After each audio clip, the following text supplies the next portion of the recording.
Hello and welcome to my garden and the dinosaurs who live there. It is Saturday the 3rd of April and here in the west of Scotland we have a glorious day. It's not roasting hot, it's probably around 10 or 11 degrees. It should get up to 14 degrees today, but you know, beginning of April in Scotland, we'll take that.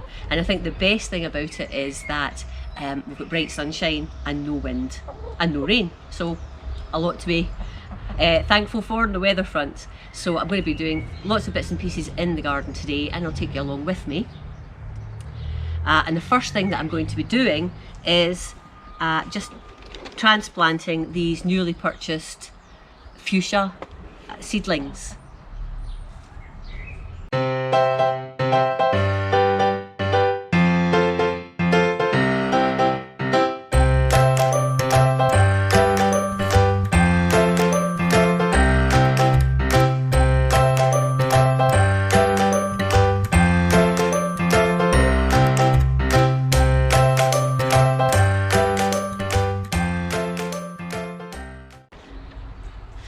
So here's the fuchsias that I'm going to be potting on. I got these discounted from Thomson & Morgan, and it's great because they actually can be posted through the letterbox. They're nice and flat, you can probably see there. So even if you're not in, they can post things through the letterbox for you.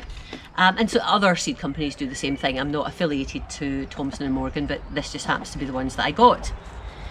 Now I've already popped a couple into these little pots, and the idea is that we take the little plug plant, as they call them, and I'll put them into some smaller pots, and I'll keep them watered, keep them protected from the weather, and let them grow on and, you know, start actually expanding their roots from the little plug that they're in now and fill the pot. And then hopefully in, I don't know, maybe May time, when our frost is been and gone, I'll start popping these into hanging baskets. These are all cascading or trailing fuchsias that I've got here.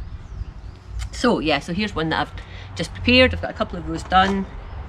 I can't remember where I got this tray. I think it might even have been in good old Lidl.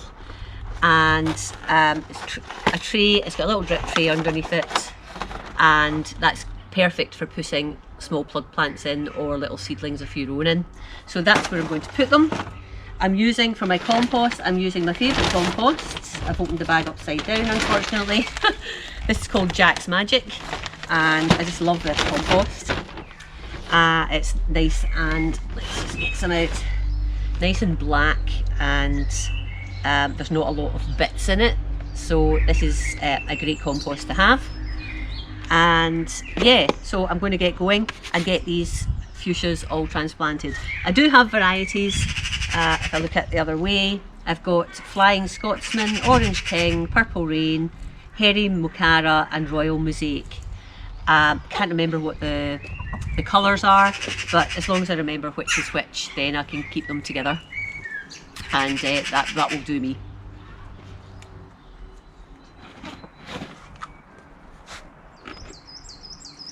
So really it's just a matter of popping one of the plugs in, filling round it with your compost, firming down, and that's it. So needless to say, I'm not going to keep you make you watch me doing every single one of these. How many have I got? 1, 2, 3, 4, 5, 6, 30 of them. So I won't bother you with watching me do them all, but I'll come back once I've finished and finish the video up with you.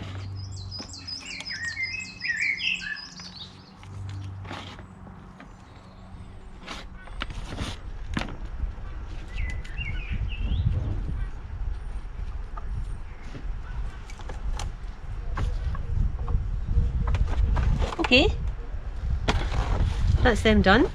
So it's actually 4 of each, so it's 1, 2, 3, 4, 5, 20 different trailing fuchsias. And I think, I mean, considering they get sent through the post, it's amazing how well they seem to survive the journey. So So I'm really pleased with this, and I'll give them a water.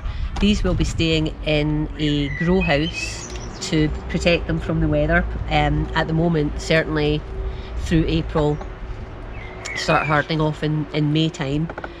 We're due some cold nights in the coming nights, so I'm going to be very careful with them anyway in the short term. So yeah, that's those. So get a wee water, I'll pop them away, and I'll let you see them as they hopefully bed into these pots and grow up. So last year I bought, I think, 4 of these troughs, and I successfully grew strawberries in 2 of them, and oh, hello Ollie. Strawberries in 2 of them, and the others I used for successional sowing of things like lettuce and turnip and beetroot. And they did okay, but over the winter time it became apparent that the drainage is absolutely appalling. It's some sort of fancy base it has that's meant to have a little reservoir for the, keeping them nice and moist during warm weather, but it just is completely full up of water at the minute. And over the winter time it froze and it was almost like a pond effect on the top. Not great for the strawberries at all. So these strawberries I'm going to take out, I'm going to clean out the trough, and I'm going to sort out the drainage, even if I have to drill bigger holes in the base, and then I'll pop the strawberries back in again. Okay, first things first, let's get the strawberries out. As you can see, there's lots of sycamore seedlings in here as well. Sorry about the noise, if you can hear the power tools in the background.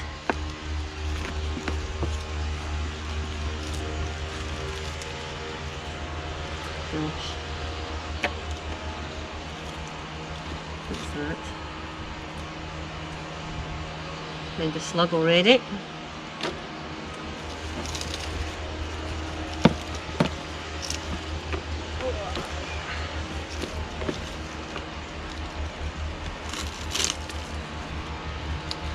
I think the roots are looking okay, but it's soaking wet. I'll show you this thing in a minute. I don't think the design's brilliant, unless of course I've forgotten to put drainage holes in that were meant to go in. We'll see. These strawberries had their first year with me in here. I just hope that they haven't been knackered with all the moisture. Come on, out you come. Oh jeez. Soaking wet. Oh, great.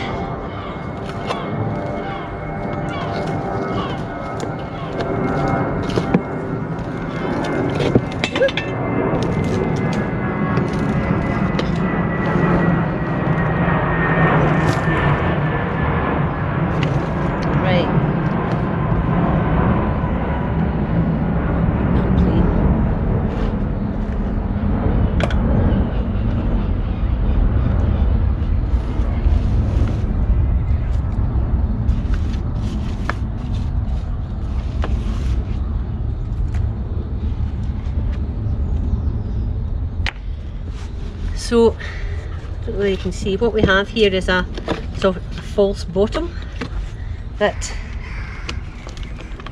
is meant to keep the plants separate from the base. Don't know what that is. Well, I think it's I think this was something to see if you needed to water. Nope, is the answer to that. And then in here, it's just completely soaking. So we're going to pour this out.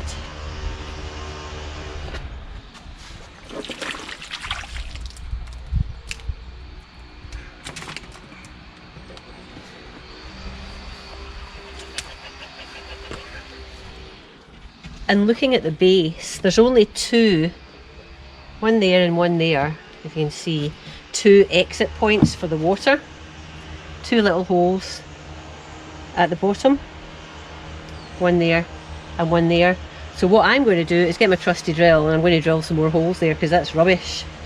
And then I'll try using it again. I think the concept's quite good, but it just didn't, there wasn't enough holes for a nice wet place such as Scotland.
Right, I think that's probably going to help a lot. So what I'll do now is I'll get the little base in, then I'll get some fresh compost and I'll pot up these strawberries again and give them a little trim, and hopefully that'll be then them ready for putting in some growth and giving me some strawberries this summer.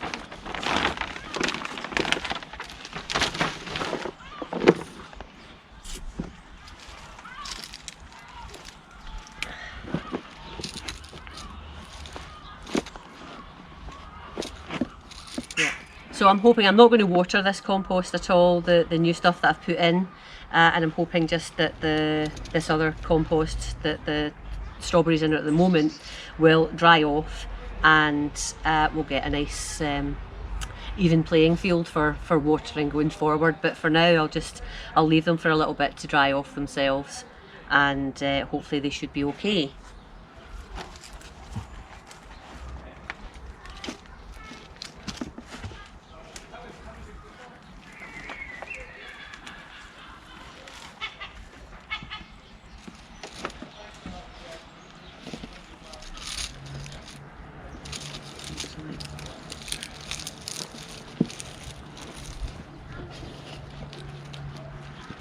So I need to get some more of my own compost. I'll do that and chop this up.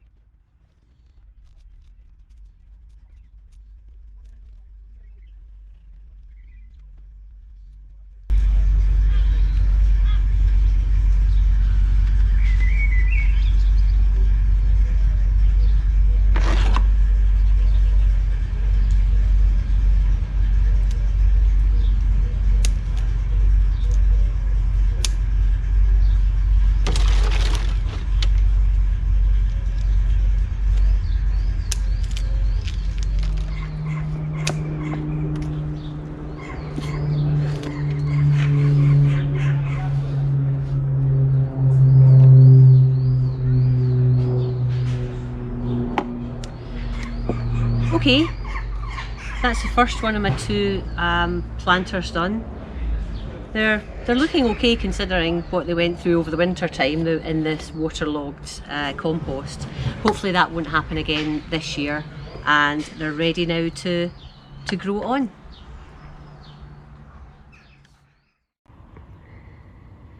So earlier this year I popped a little potato into each of these pots.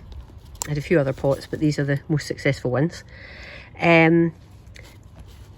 Basically what had happened was I had put some of my own seed potatoes from last year, or my own harvested potatoes from last year, put them in the garage over winter with the view to growing them on this year.